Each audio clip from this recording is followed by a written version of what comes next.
Asian games 2026 cricket medal നിലനിർത്താൻ India പടയൊരുക്കം ആരംഭിച്ചിരിക്കുകയാണ്.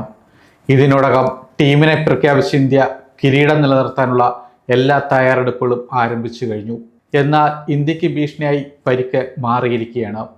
ലഭിക്കുന്ന വിവരം അനുസരിച്ച് ഫിറ്റ്നസ് പ്രശ്നം നേരിടുന്ന ജസ്പ്രീത് ബുംറയും ഹർഷിത് റാണയും ഇന്ത്യയുടെ ഏഷ്യൻ ഗെയിംസ് ടീമിൽ നിന്ന് പിന്മാറിയേക്കും.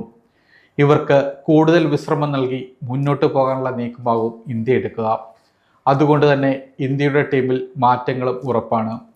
ഇന്ത്യ വരുത്താൻ സാധ്യതയുള്ള മാറ്റങ്ങളടക്കം പരിഗണിച്ച് ഇത്തവണത്തെ ഏഷ്യൻ ഗെയിംസ് ക്രിക്കറ്റിൽ ഇന്ത്യ പരിഗണിക്കാൻ സാധ്യതയുള്ള പ്ലേയിങ് 11 ഏതാണെന്ന് പരിശോധിക്കാം. ഓപ്പണിങ്ങിൽ ഇന്ത്യ അഭിഷേക് ശർമ്മയ്ക്കും വൈഭവ് സൂര്യവംശിക്കുമാകും അവസരം നൽകുക.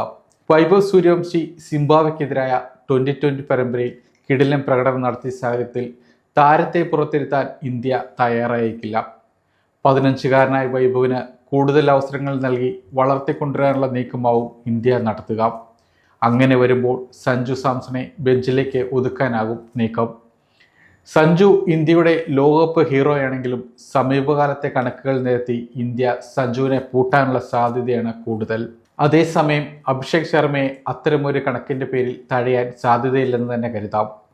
പരിശീലകൻ ഗൗതം ഗംഭീറിന്റെ തീരുമാനം ഇക്കാര്യത്തിൽ നിർണായകമാകും. 3-ാം നമ്പറിൽ നിലവിലെ 1-ാം നമ്പർ ബാറ്റ്സ്മാനും വിക്കറ്റ് കീപ്പറുമായ ഇഷാൻ കിഷൻ കളിക്കുമ്പോൾ 4-ാം നമ്പറിൽ നായകൻ ശ്രേയസ് അയ്യരാവും ഉണ്ടാകുക. ഇഷാന്റെ സമീപകാലത്തെ പ്രകടനങ്ങൾ മികച്ചതാണ്. സ്ഥിരതയോടെ കളിക്കാനും ഇഷാന് സാധിക്കുമ്പോൾ ഇന്ത്യൻ ടീം മാനേജ്മെൻറ്റ് ഇഷാന് കൂടുതൽ പിന്തുണ നൽകും.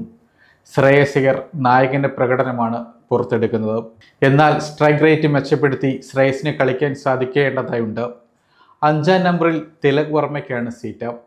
ഇടംകൈയിനും ഇന്ത്യയുടെ വൈസ് ക്യാപ്റ്റനുമായ തിലക് വർമ്മയ്ക്ക് മധ്യനിരയിൽ നിർണായക റോളുകളുണ്ടെങ്കിലും താരത്തിൻ്റെ സ്ട്രൈക്ക് റേറ്റ് പലപ്പോഴും പ്രതീക്ഷയ്ക്ക് ഉയരാത്തത് വലിയ വിമർശനങ്ങൾക്ക് കാരണമാകുന്നുണ്ട്.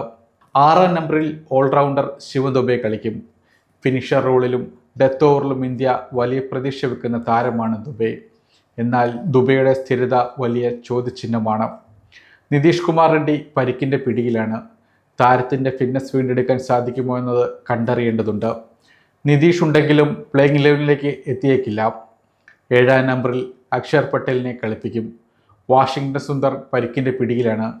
ബൗളിംഗ് നിരയിലേക്ക് വരുമ്പോൾ ജസ്പ്രീത് ബുംറയും ഹർഷിത് റാണയും നിലവിൽ ടീമിൻ്റെ ഭാഗമാണെങ്കിലും പരിക്കിൻ്റെ പിടിയിലായതിനാൽ ഇന്ത്യ വിശ്രമം നൽകാനാണ് സാധ്യത കൂടുതൽ. പകരം മയങ്ക് യാദവിനെയും പ്രിൻസ് യാദവിനെയോ ഗുർനോർ ബ്രാറിനെയോ പരിഗണിച്ചേക്കും.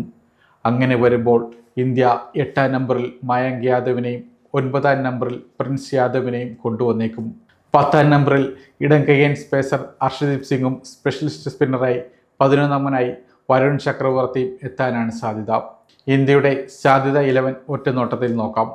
അഭിഷേക് ശർമ്മ, വൈഭവ് സൂര്യവംശി, ഇഷാൻ കിഷൻ, ശ്രേയസ് അയ്യർ, തിലക് വർമ്മ, ശിവം ദുബെ, അക്ഷർ പട്ടേൽ, മയങ്ക് യാദവ്, പ്രിൻസ് യാദവ്, അർഷദീപ് സിംഗ്, വരുൺ ചക്രവർത്തി എന്നിവരാവും ഇന്ത്യക്കായി കളത്തിലിറങ്ങുക.